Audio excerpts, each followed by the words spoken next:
CCTV camera ও light বন্ধ করে রাতের আধারে ভ্যানে করে বিদ্যালয়ের পুরাতন রড ও লোহার দরজা সরিয়ে নেওয়ার অভিযোগ উঠেছে বিদ্যালয়ের প্রধান শিক্ষক ও নৈশ প্রহরীর বিরুদ্ধে। তবে প্রধান শিক্ষক বলছেন এ ধরনের কোনো ঘটনা ঘটেনি। তবে ঘটনার 4 দিন পেরিয়ে গেলেও থানায় হয়নি কোনো লিখিত অভিযোগ। এমন ঘটনা ঘটেছে কুষ্টিয়ার কুমারখালী উপজেলার নন্দলালপুর ইউনিয়নের আলাউদ্দিননগর মাধ্যমিক বালিকা বিদ্যালয়ে। এই ঘটনাকে ঘিরে এলাকায় তৈরি হয়েছে নানা প্রশ্ন, চলছে আলোচনা সমালোচনার ঝড়। হেড স্যার আর দারোয়ান মিলে আপনার ভ্যান ভরে রড নিয়ে গেছে, আমি দেখেছি।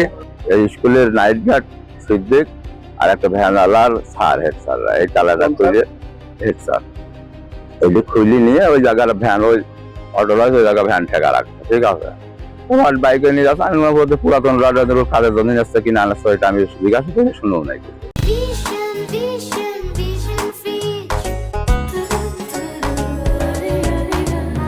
স্থানীয় বাসিন্দা ও বিদ্যালয়ের কয়েকজন শিক্ষকের অভিযোগ, গেল মঙ্গলবার রাতের আধারে বিদ্যালয় থেকে প্রায় 8 থেকে 10 মণ পুরাতন রড ও লোহার দরজা ভ্যানে করে সরিয়ে নেওয়া হয়।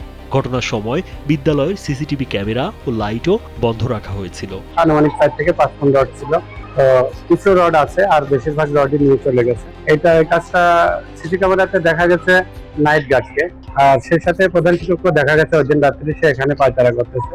অভিযোগকারীদের দাবি, রাত 8টার দিকে প্রায় আধা ঘন্টা সিসিটিভি ক্যামেরা বন্ধ ছিল।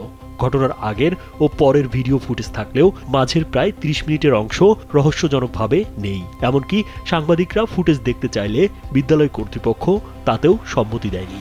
আমরা হঠাৎ করে স্কুলে পৌঁছে এসে শুনলাম আমাদের একজন শিক্ষক আমাদেরকে বলতেছিলেন যে স্যার ওই ঘরে রড ছিল, আমাদের রড কোথায় গেল।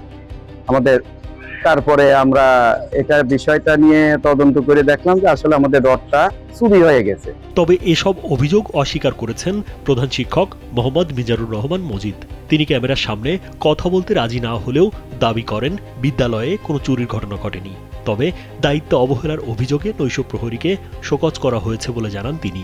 কোনো ঘটনা ঘটেনি আমরা প্রমাণ পাচ্ছি না, এই নিয়ে লেখালেখির দরকার নাই বা কোনো প্রচারের দরকার নাই।